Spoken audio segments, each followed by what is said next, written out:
Hi, my name is Bjorn Jacobson, and on November 14, I was supposed to have given a talk at the 2016 MIGS in Montreal. For various reasons, that didn't happen. There was some miscommunication and some misunderstandings, which led to that I was not present in Montreal at the time. And I'm really sorry for that. Anyone who showed up at the event to hear me speak, I'm really sorry. Sorry that I wasted your time. Sorry that I let you down. But to make up for this, I'm going to make this video about the subject, and I'll explain everything that I would have said in the talk, maybe a little bit more, and hopefully that will make things right with you. Okay? Thank you. So now, from this wonderful studio here at IO Interactive in Copenhagen, in Denmark, I will give you the talk about Informant Diegetics in video games.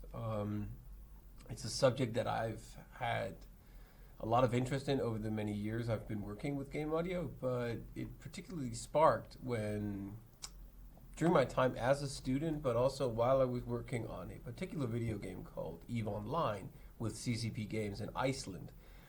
The reason for that was that EVE Online was by many players considered a game the game had great sound, first of all, but by many players it was considered to either not have sound or completely useless sound, or sound that would bother them while they were playing. And that was one of the things that me and the rest of the audio team in Iceland set out to fix. And we had various solutions, and we put in a lot of thought, but one of them was, why don't we make the sound of EVE Online a strategic advantage to the player? We didn't mean, of course, to take advantage away from deaf players or people who didn't want to play with sound. No, we just wanted to focus on that sound could be an advantage to play with, that sound is part of the game's design, just as much as graphical elements and UI elements. The game design, the underlying game design, which is maybe subconscious to the player. We wanted to emphasize that the player could be guided or receive strategical help through the soundscape that was playing. And it was a huge success. We managed to take a lot of the statistics that we had at the time from EVE Online, said that I don't know, a fourth of the players, maybe even half of the players, was playing without sound. And then later on we had some numbers after we had implemented some of our changes that way more was playing with sound. The forum of EVE Online was also buzzing with life regarding questions to the sound team and other things. There were, of course, things that we couldn't do out of limitations to servers and what players were allowed to know.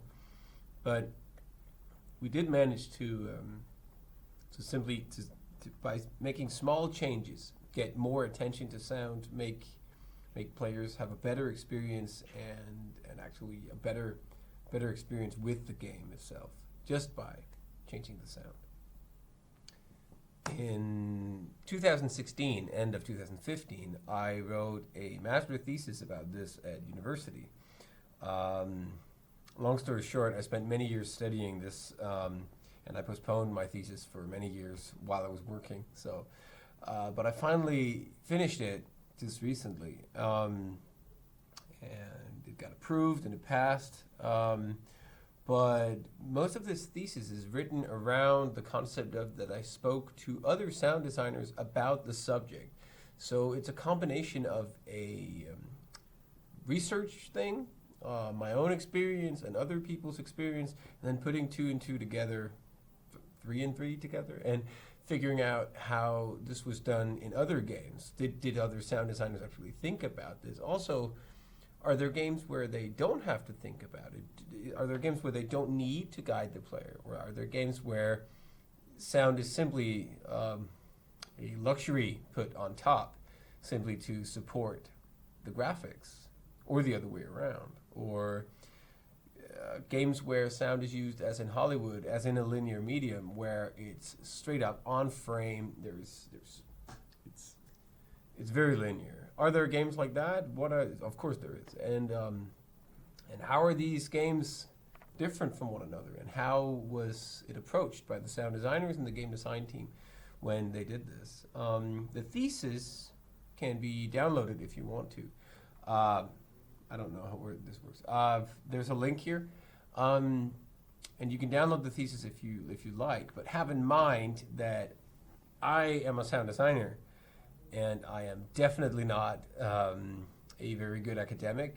I know how to do my research, but I usually do it just for myself, and I'm a very, very poor writer. So if you read this, just have in mind that it is written with the intention of let's discuss the subject rather than just write about it, okay? Before I started writing my thesis about Informant Diegetics and how we could use audio guiding in video games, I did some scientific research, only for myself. I didn't document it. I was just trying to figure out if this was possible by having a clothing store monitored. The point was that we wanted to see if it was possible to guide the customers around the store. The ultimate goal would be to see if we could get customers to pick the black dress over the blue dress by using sound in the store. One of the reasons for this was that I had noticed in the supermarket, in old school supermarkets, at least here, they had music playing all the time, simply to have customers walk faster or have less time deciding and make more impulsive shopping. Simply to have them spend more money or move faster so that the queues would be smaller because everybody was faster. There's lots of theories of how music is supposed to work in supermarkets. But one of the things that I always noticed when I was a child, when I was working in, not a child, when I was a teenager and I was working in a supermarket, was that the areas of the store where the speaker was closer to where customers were, these were the areas that the customers would most likely spend less time in. There's a very specific example about that we had a department for wine in one of the corners in one of the stores that I was working in, which was ISO in Lyngby in Copenhagen, just north of Copenhagen. And they had this wine department, and they had a speaker hanging from the ceiling playing this music. But this speaker, because of some construction difficulties, was closer to the area with the actual customers. So instead of being 5 meters above their heads, it was just placed 2 meters above their head, but playing at the same volume as the other speakers. And because it's closer, then the music seems louder. And that was actually kind of weird because the customers would always spend less time in this area. And I came to the conclusion that they were not less time in this area because they didn't like the music or anything. It was just simply that they felt bothered by the presence of the music, the loudness of the music. So the music that was supposed to make them either stay longer, shop more, and other things, this actually made them shop less and get out of the way faster, which led me to some interesting conclusions of my own studies with the clothing store. Was it actually possible to monitor without music? Where would the customers walk? Would they go left or right when they entered the store? Would they always go for the jackets, the shirts, the pants, and the underwear? Would it be possible to change that common order for them to walk in just by having sound playing by the jackets and the shirts and the pants and the underwear? Would it be possible to alter the pattern that people would be walking in? And ultimately, like I said before, would it be possible when looking at the jackets, would it be possible to maybe change the noise, the sound of this area to a different noise so that normally most customers might pick the black dress or the black jacket, but if we change the sound of the area, would they then start choosing the red or the blue jacket? Would it be possible for them, for us as sound designers, and would it be possible for the store to alter their customers' needs and focus? Would it be possible to make them actually buy more?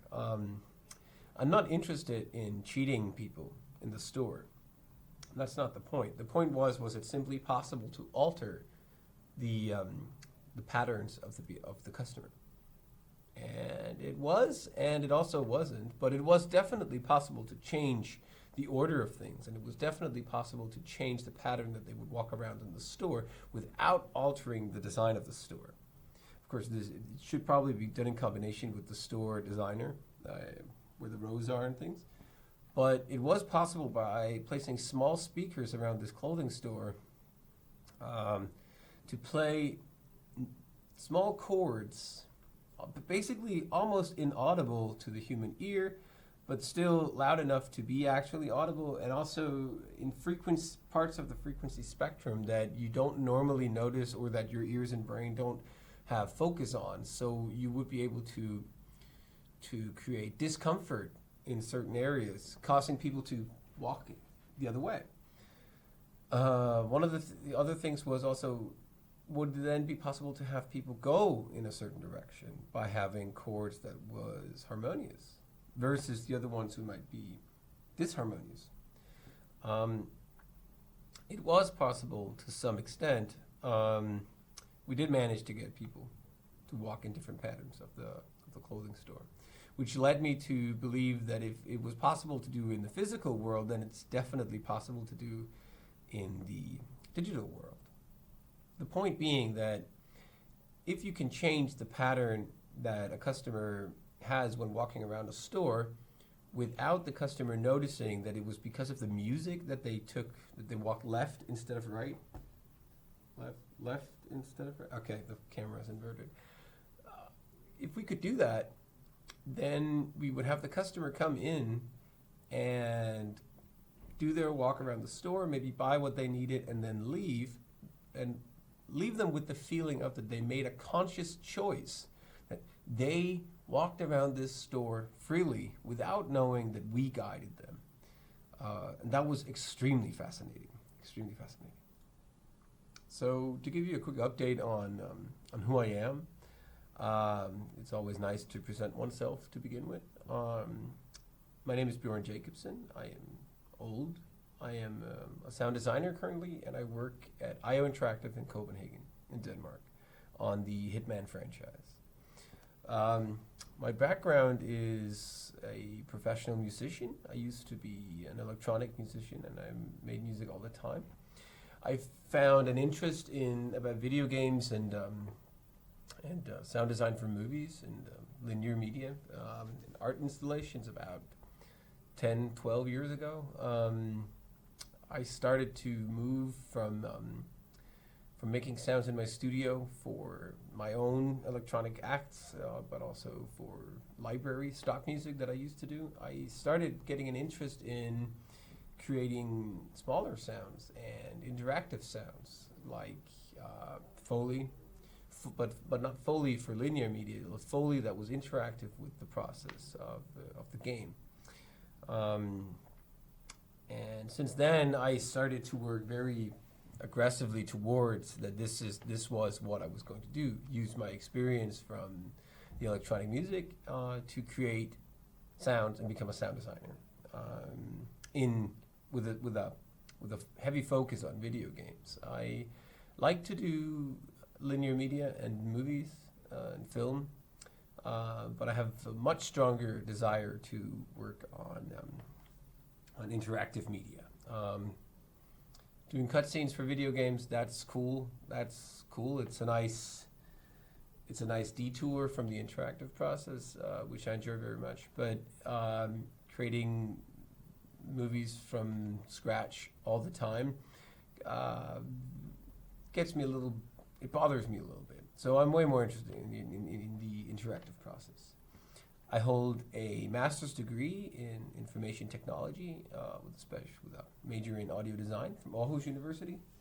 And prior to that, I hold a Bachelor of Art in music from the Royal Academy of Music in Aarhus as well, the Music Conservatory there, with heavy focus on electronic music composition. I did start a second master's program at the electronic music composition course, but decided to shift over to the audio design course fully instead. Simply because I at that time was already working with major companies, and I was already as a full-time sound designer at CCP Games making EVE Online, so there was very little time to study, and I couldn't really do two masters at the same time while having a full-time job. That was simply impossible. Like I said, I used to work at CCP Games, EVE Online, EVE Valkyrie, and a lot of other small projects that they had there. I've been doing sound design for a couple of projects for Unity, their demo levels for some of their engines, and other smaller companies, casual games, small mobile games, video games used for training purposes in companies and the likes. This here was my thesis that I mentioned before. It's very fancy, very fancy. So let's talk about some of the background information that is needed to have this discussion. And that is the nonlinear timeline of video games. In motion picture, you would have a linear timeline. And this is all about the timing of things. We're not talking about the narrative, or supporting the narrative, or supporting the story. We're simply talking about a fixed timeline, and timeline only. You may have a frame which then has one event, that is where the footstep is taken, the footstep of the character is taken, and you add a sound to that, either from a library or you record the Foley yourself. That doesn't matter, but you add it to that frame, and it stays on that frame. Of course, you can move it later, but once you render your movie, it is there, and there's nothing you can do about it after that. In video games, it's a little different because you create a system which has a trigger on the character and the character's foot and maybe on the animation. Whenever the character takes a step, you have a triggered sound of a footstep, which may take into consideration what is the surface that they're stepping on, what type of shoe is it a hard step, a soft step, is he running, is he walking, is he crouching, is he out of breath, things like that. You may take all those things into account, meaning that this footstep is probably built up of various sources. And this sound can be triggered whenever the player wants it to be triggered by moving the character. That is very different from this fixed timeline of the character in the linear medium took a step, and the step is there. There's nothing you can do to alter where the step is now. So in linear media, you would have a timeline from left to right, and it would play, here's this one. Here's an example in Cubase where a fixed timeline plays from left to right, and you put in the sound, and they play in the order they're supposed to play, and there's no change. There's nothing interactive going on at all. In a video game, here's a picture from the G2 engine, which is the one that we work in when we make Hitman. As you can see, there are these footstep markers which mark whenever he takes a step. And that triggers a small event which then checks through raycasting in the engine which shoe is he wearing, this one. Which shoe is he wearing? What type of step is it? What's the material that he's stepping on? And is there a special case that has been added to the scene? Like, do we want there to be a small wet sound? Is the floor extra creaky? Things like that. It checks for that. But we set up that system, that interactive system, and then we allow the player to trigger it. It's like we set up systems and we let go of control. We set up rules for the control, and then we let go, which is very different from linear media.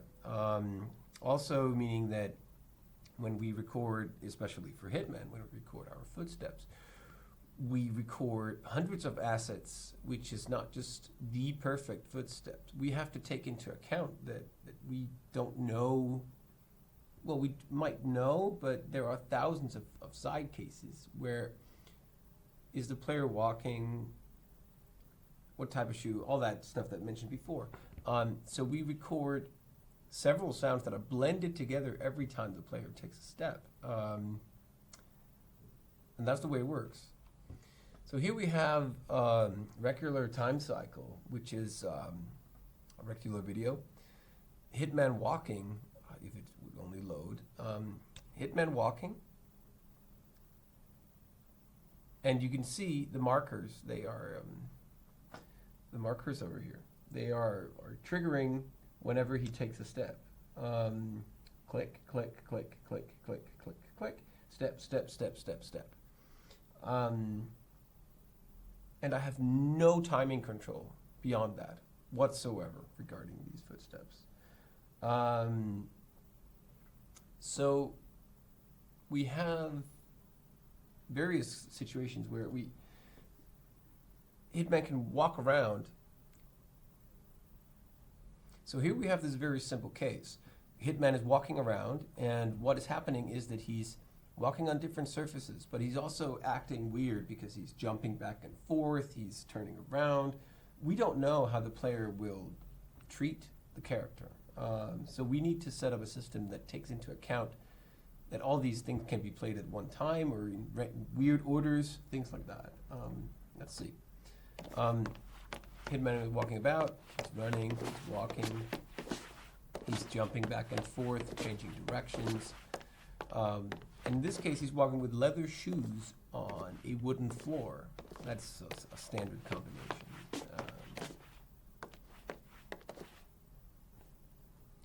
Sometimes when I speak to people who work in linear media, in film, they often consider Foley to be the perfect recording for the perfect timing for the perfect mix.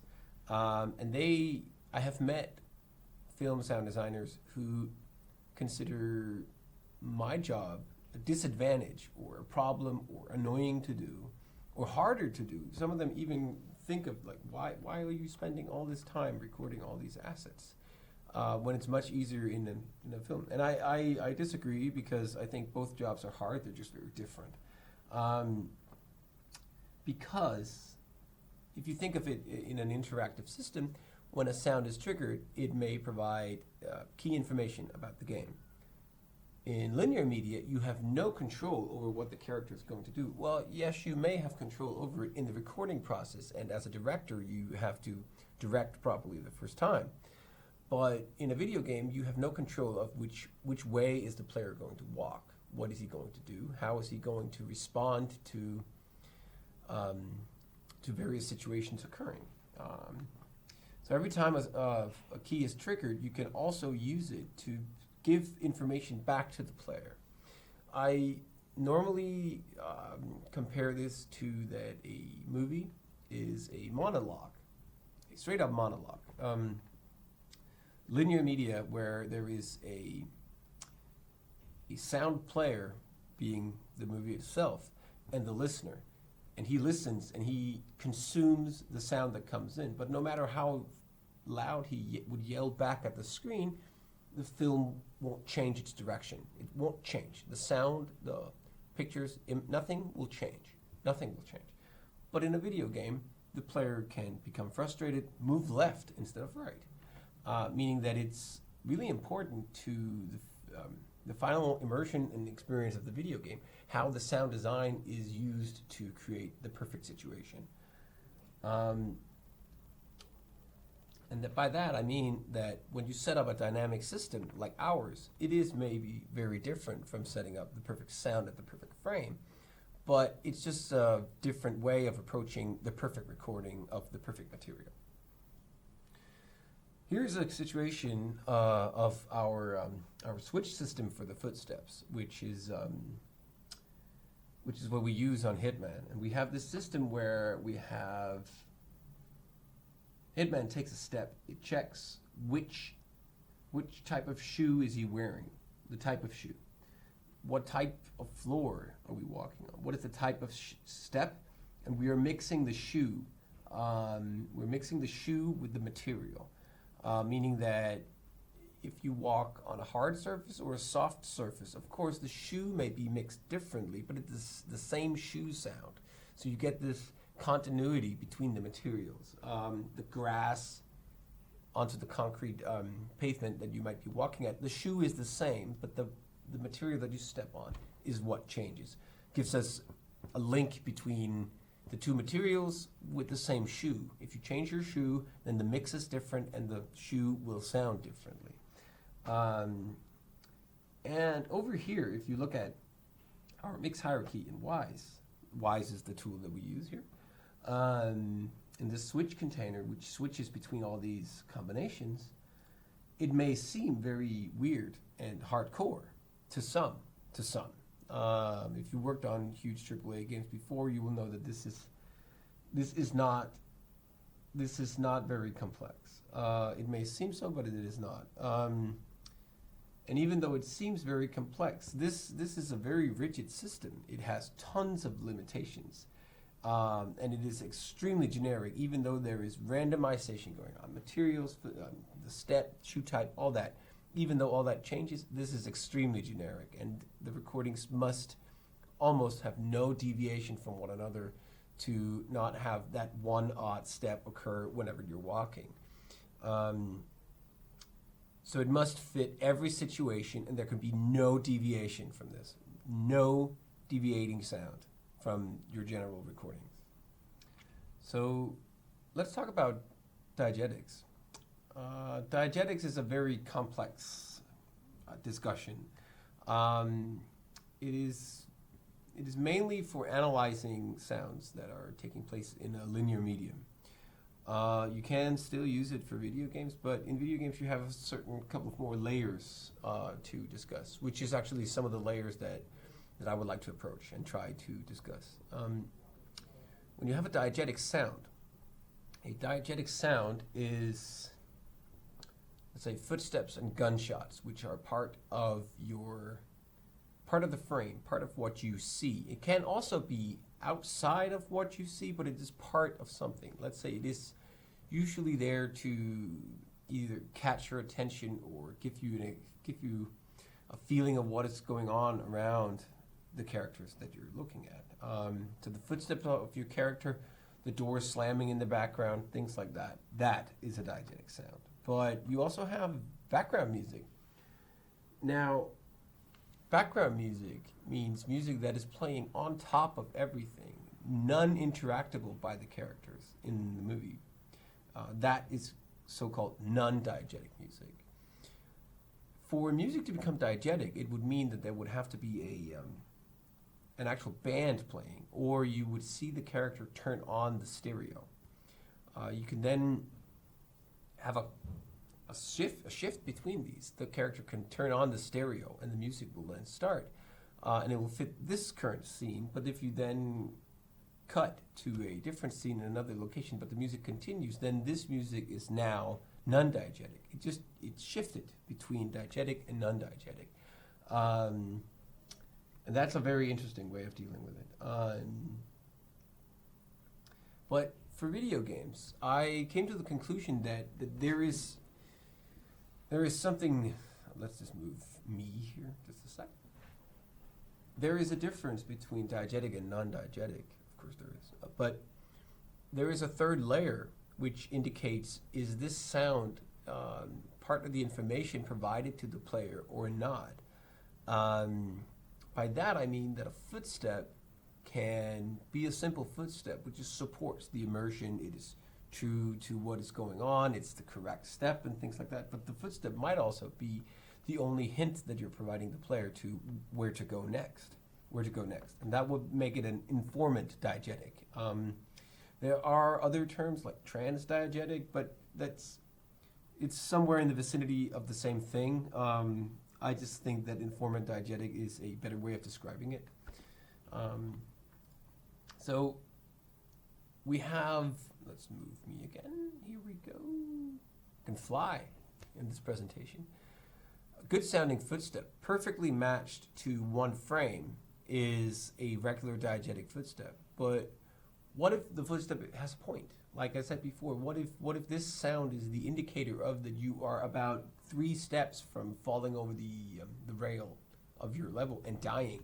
Then this sound may be your only point. Or what if there's a part in the level that is really dark? A lot of games like Limbo, Inside, and I saw this other game recently, this horror game, looked really great, which had parts of the game, they said that in the trailer, which would be in either complete or almost complete darkness, and you would have to listen to where to go and figure out what to do.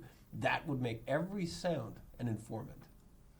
So if you think about it, when you have a linear medium, you might have a footstep on a frame, which is, like I said before, the perfect recording for this frame. It is perfect in every aspect, and that's really cool. But for a video game, it might be part of what you're supposed to do next, as I just mentioned. Let's take this example here. This here is a top-down view of a floor in a room.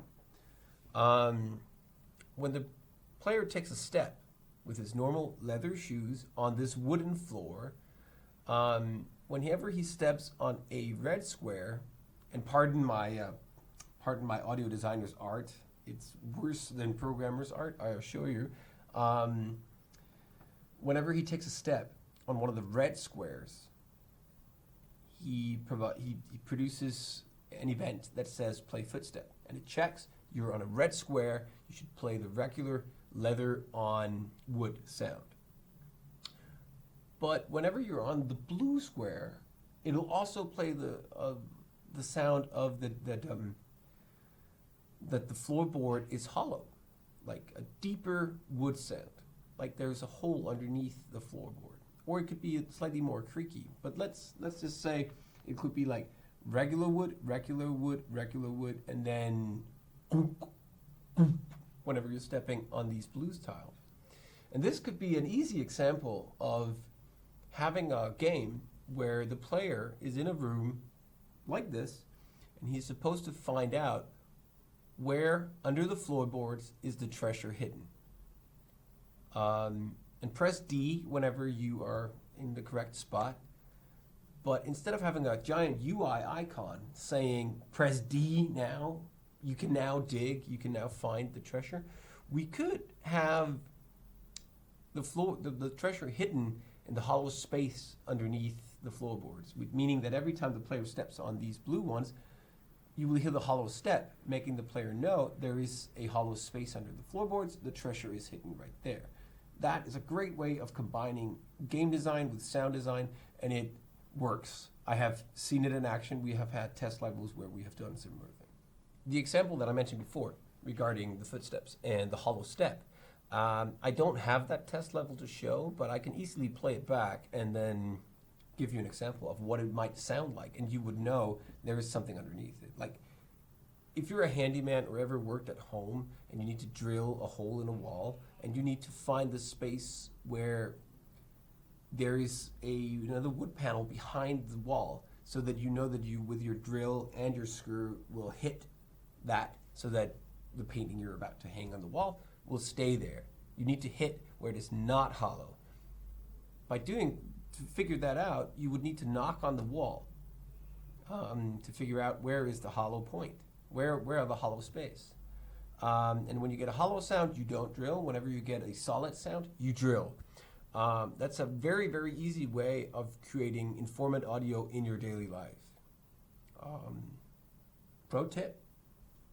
So in this Hitman video here, over in my test level, we can see that Hitman is about to walk on the regular floorboards here that I showed before, and he can also walk on this particular tile, which is hollow wood. He'll just take one step on the hollow wood, but imagine if you're in a video game and you need to figure out where is something hidden, or maybe you need to draw attention to this part of the level. It doesn't have to be a treasure. You just need to draw attention to that something is wrong. In linear media, this would be called set up and pay off,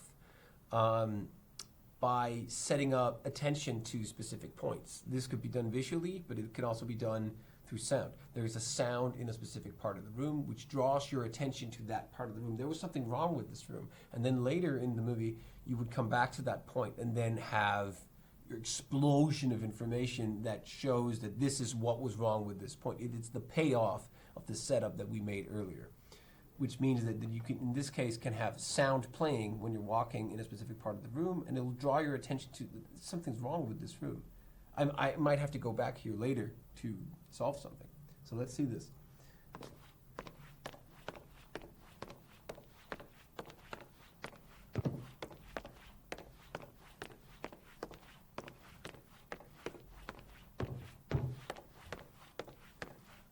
You get the point. If you were playing a level with this and you suddenly heard, the floorboards may look the same, but you suddenly hear this, that would indicate something is either underneath the floorboards or this house is falling apart. Something like that. Could be. So during one of the discussions for the thesis, I had a very, very interesting discussion with the lead audio designer at Frontier Development, Matthew Florians. And thanks for that, Matt. And he came up with the term, it's not the term that he came up with, we just had a very interesting discussion about it, that it's like every sound gets its own leitmotif. Leitmotif is a way of describing sound or image or situations, colors, it can be many things, which is associated to a specific character or situation in a story. You have a movie, let's say Twin Peaks, which is a TV series, and every time Bob shows his face, there is a specific music playing, which is Bob's leitmotif. Luke Skywalker has a leitmotif, and Jaws, dun dun dun dun dun dun dun dun, has a leitmotif, and it's very unique. It's the leitmotif of the shark.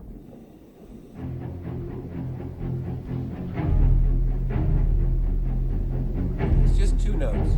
That's really simple.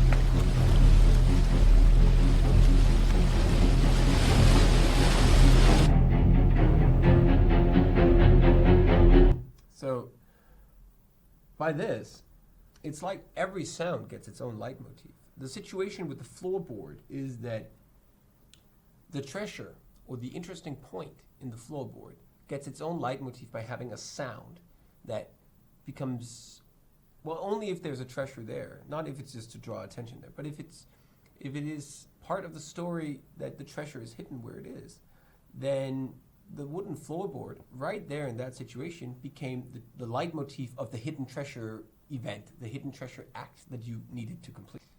There are tons of academic terms for this. Ear cons, iconic sounds, trans-diegetic sounds. Ear cons are non-verbal sounds that are linked to events or objects.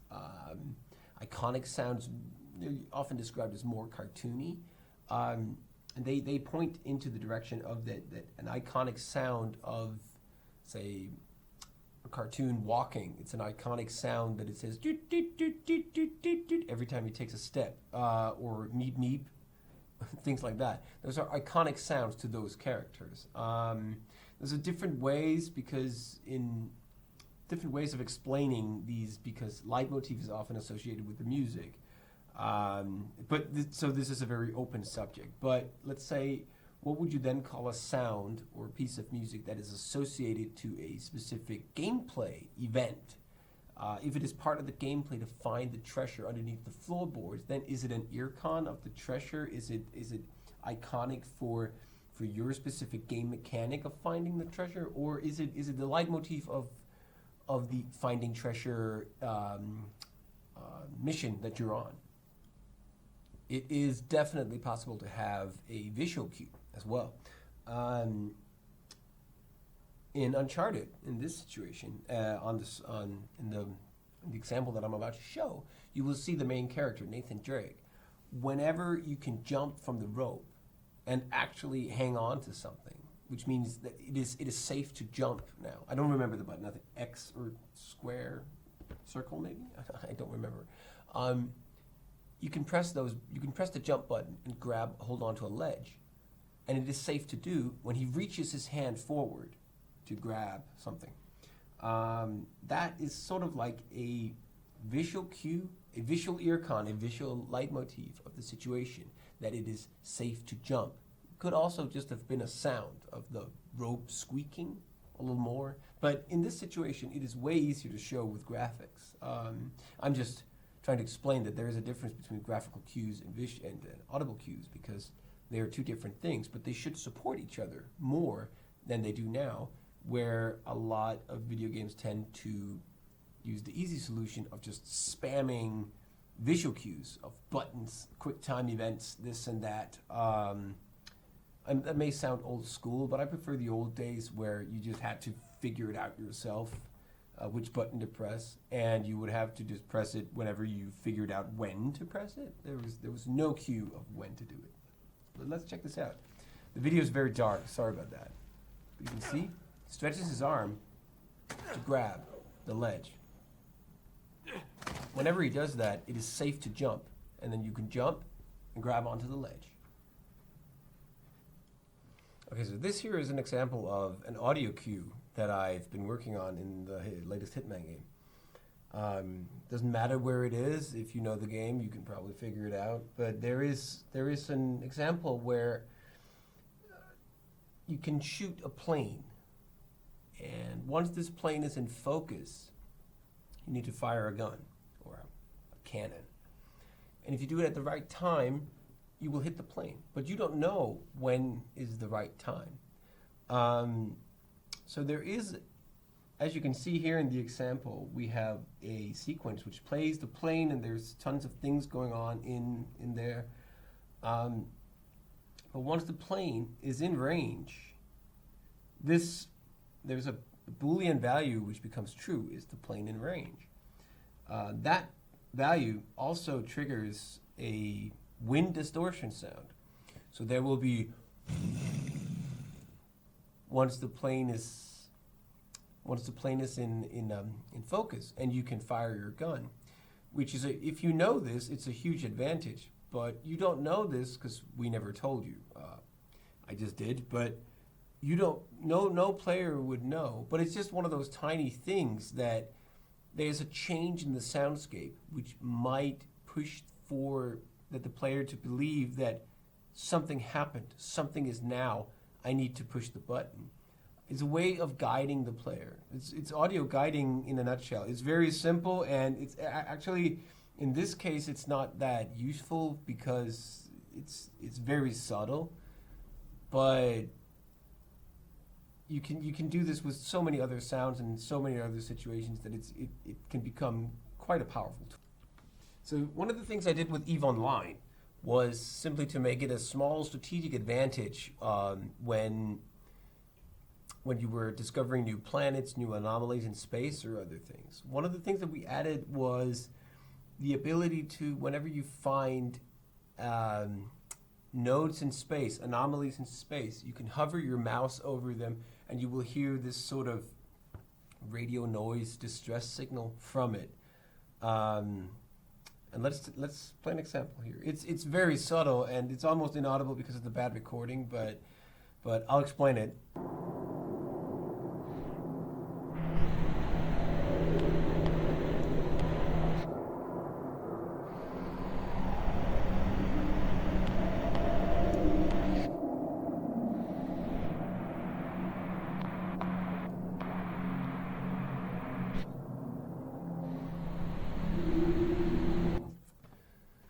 These noises, if you hovered exactly over the middle of these green nodes that are in space, you will get a much more specific noise pattern out of this radio noise. The thing is that these patterns are linked directly to the amount of danger at the site. If you're an EVE Online player, you most likely know by name what this is, or you can just Google the name of the anomaly and you will find out how many enemies are there, and you can prepare.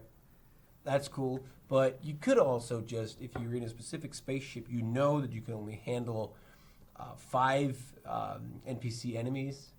So you can hover your mouse over the node, and by listening to the sound, you can tell because it's linked directly to the amount of enemies that are at the site.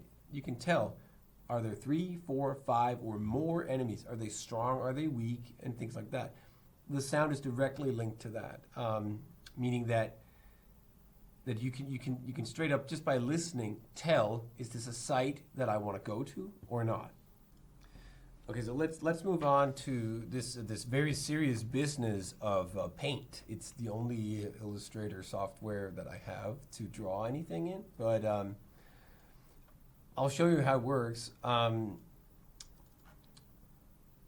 What we had in EVE Online was that we had these small nodes in space. You may have had 4 of these, and let's say in the vicinity of this, you would have the radio noise playing.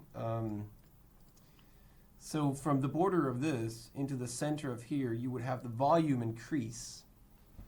And that's done by a very simple parameter in WISE, that it just increases the volume. And then it also picks a random pattern given from an algorithm which calculates the danger at the site.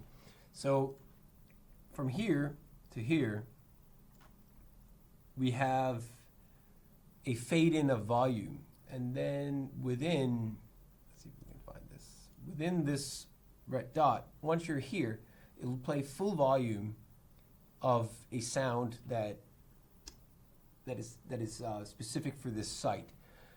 That sound will cross fade in when you're moving in and out of this. So basically when you're in this vicinity here, it will just play standard noise. The closer you get to it, the more these two sounds will crossfade each other, so that the pattern will become clearer when you're mousing over this specific node in the center. This means that you, again, just by listening, can tell what is at this specific site. The same goes for the hacking sequence in EVE Online. There's a tiny mini game that was attached to something called ghost sites. You could fly to this anomaly in space, and there would be nobody there apart maybe some NPCs, but you could shoot them. But there would be these data anomalies floating around that you could grab and hack, and you would get valuable things out of them. One of the things that bothered me when we made the prototype of this was that you could click these nodes and progress. These nodes would be, let's say, maybe linked between each other, so that this one was connected to these two, and this one was connected to this one, and I hate Paint. And this one, and then maybe this one. This one down here is linked to this one, but so is this one. Now you can click this node, and you will progress. So let's say we click this node, click. Then these other nodes, you don't know which one is the next one to click. You have a certain amount of points to hack these nodes, and you have to find your way to the very center of the universe, let's call it that. You have to find the server's main node and then hack it, and you have to go all the way through all these nodes to find it.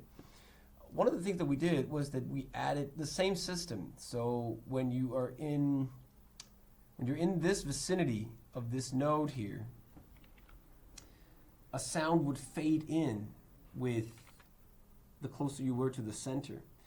And it would not tell you exactly which ones were safe to click, but we made an algorithm which calculated risk and reward in terms of what is the chance of this being a bad node to click? What's the risk of this having a valuable item underneath it, an artifact or something?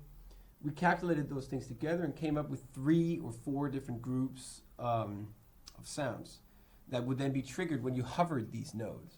And the thing is, when you hover these nodes, you would be able to slightly tell which one of these is worth clicking. It would be maybe click, click, click, click, click, and this one would be, and this one would be. But by playing the game enough, you should be eventually able to learn which was the good node, which was the good node sound, which was the bad node sound. If you're a good player with a high skill level in hacking, you might want to take the nodes that you previously knew as bad nodes because that's the highest risk reward. But you could also take the lower nodes, the ones that are safe to click. I can't tell you which sound was what. You would have to figure that out for yourself. But it was a very, very easy way of avoiding, let's say, coloring the nodes like this. This is a bad node, this is a safe node, this is a semi-safe node. We could also have written, and it's yellow of course, we could also have written 75 chance of success if you click this node, but we didn't want to do that. They wanted, the programmers and the designers, they wanted this very open space where you can click these. And you would have to figure it out for yourself. So we added the sound feature to just bring in a tiny bit of help. And it was a really cool audio feature. So let's say you click this, click sound, and you click it, and you open up these nodes, and you would eventually be able to, that's nice. Audio designer's art, huh? You would eventually be able to find your way to the very center of where you wanted to go just by listening. It wouldn't complete the game for you. It's not like a walkthrough, but it would briefly help you finding the solution. It was particularly helpful for players with a low skill level in hacking. That's a skill you can train in the game. If you had a low skill level in hacking, you would have problems with some of the more hardcore sites, but they would still be completable if you clicked the right order. And this would help you do so. So this was the example with the Eve hacking nodes. These are also very subtle. The recording isn't too good, but maybe you can hear it. If you crank up the volume, then you might hear it. And I'll not speak while it's happening. Tiny clicks of click, click, click, click, underneath whenever you hover the nodes. Let's see.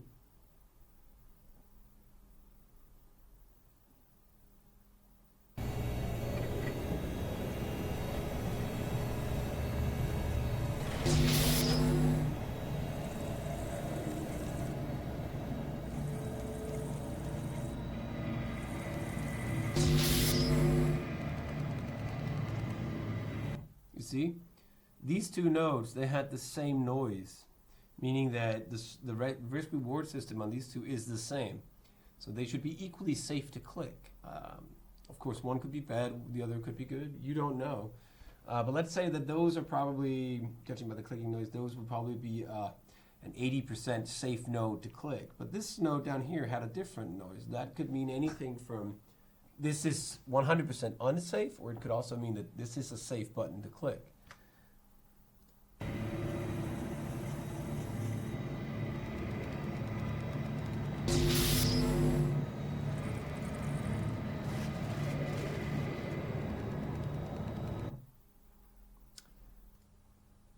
And that's it. Those were some of my greatest example of audio guiding and how you're able to guide the player. That alone is not super sophisticated, but combined with future research and proper experimentation, I will continue to experiment with this. Along with my experience from the clothing store, as I mentioned in the beginning of this, it is possible to guide the player. It would be really cool if we could guide the player around the level. So what I mean by full control is that it would be extremely interesting if we could have, let's say, a corridor here and a corridor here.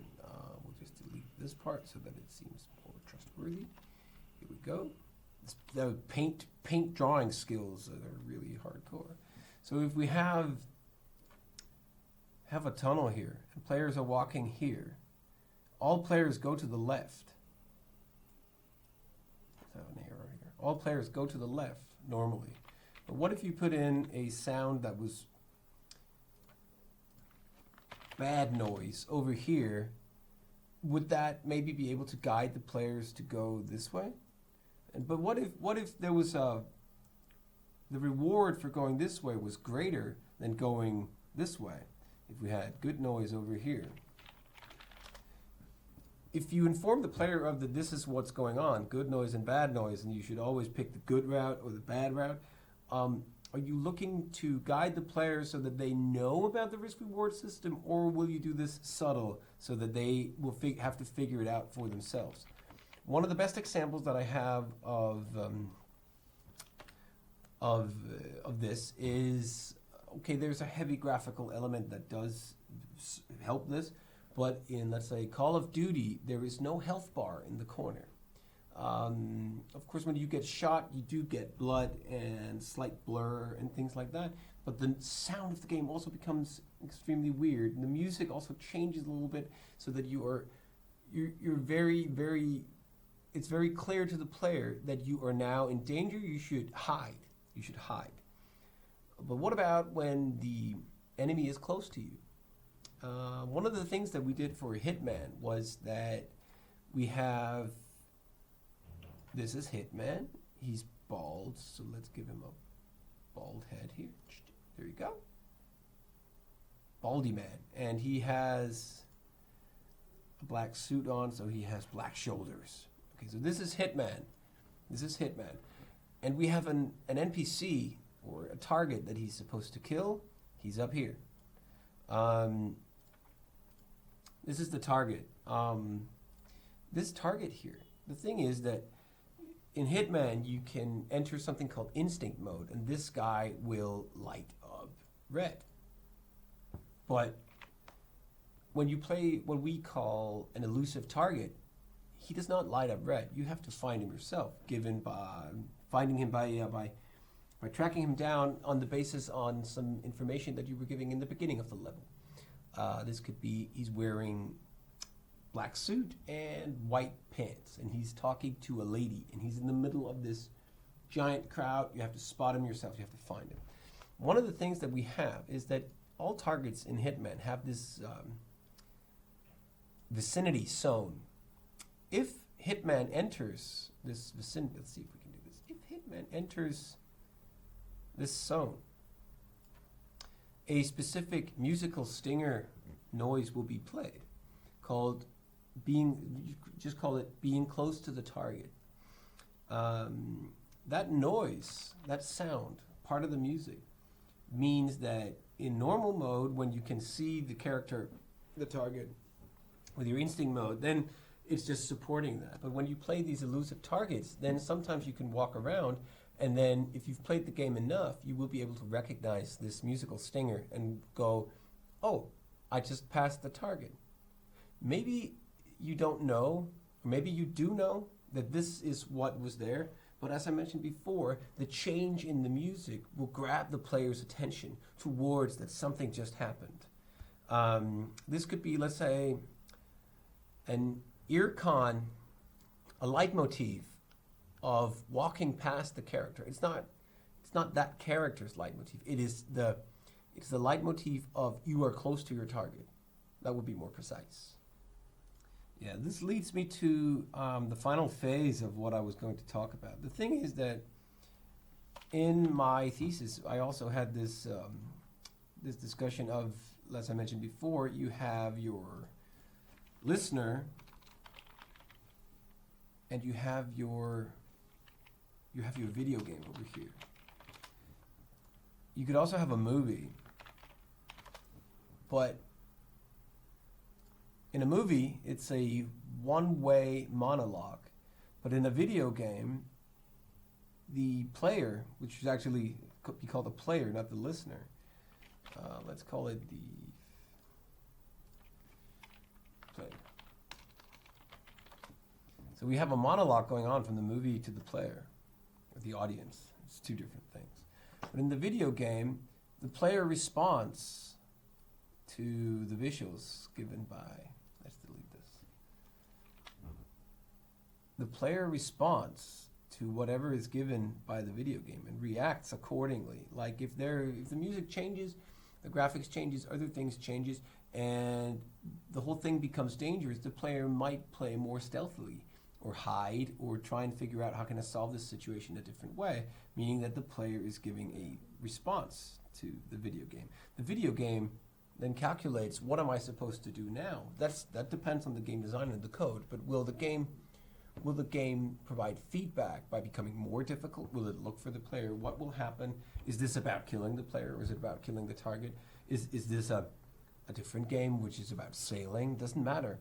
There is this constant loop going on between these two, which is explained very well in Steve Swink's book on game feel. I think he took it from someone else, but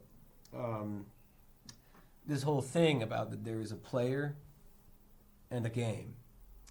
Player does things with the controls, the video game receives these, interprets these, responds in graphics and sound and gameplay, and the player listens and responds, and it's just a constant circle. In my thesis, I named this the constant conversation between player and video game. So we basically have a constant conversation going on. It may be wordless, but it's a constant conversation of actions, and feedback. Player actions versus video game feedback. And that's the way these things work, meaning that the feedback that the game provides, it doesn't matter if it is through graphics or sound or a combination. I believe it should be a combination. That would be a great way to avoid QuickTime icons or other things that spam the screen, too many flashing things. I'm not against graphics or UI elements at all. I'm just saying that if we could make these things work together, then maybe the player won't feel so force-fed with these informations. It could also be too much sound. That's my point. The video game can also pick up information from the player without the player actually doing anything. It can just basically track the player. Let's say if the player, because the video game is code. It knows everything that you do. You may not like it, but it really does. It's Google and Apple combined and worse, spying on you. So if the player likes to walk along walls or stick to open spaces, the game will know. And it could actually alter the next level so that the next level is a claustrophobic tiny space. If you don't like those, you're forced to play within those. Or it could be the other way around, open space, and you like corridors. It can change everything. It can register everything. It can register everything about you. One of my final examples is BioShock, which had a very, very distinct sound of little sisters. They made this noise. They were talking, and quite audible. And the Big Daddy, as depicted in this picture here. They had a very, very distinct humming noise coming from them, and their footsteps were very, very loud and clear and very audible. The cool part of these was that they sort of like became the ear con, the leitmotif of the BioShock character, the Big Daddy, which also meant that if you heard these, it could mean many things. It could mean you should go there so you can kill it and grab whatever atom was on it. That was what you have to pick up there. Or it could also mean danger, you should hide. If you know you're low on health, I'm not prepared for this kind of combat, I should leave. But if you are prepared, then it's the sound of I'm ready to go into combat. It could be two different things, two different meanings of the very same sound, but it's up to the player to determine how to react to this sound that is provided. And that's it. I know that we can't ask questions here because I am not in Montreal. I'm not at the venue to be able to speak to you and answer your questions, but this probably goes on Facebook, YouTube, and other things, and you're more than welcome to comment on it, and I'll reply. Or you can send me emails. As you can see, there is both. I have everything, literally.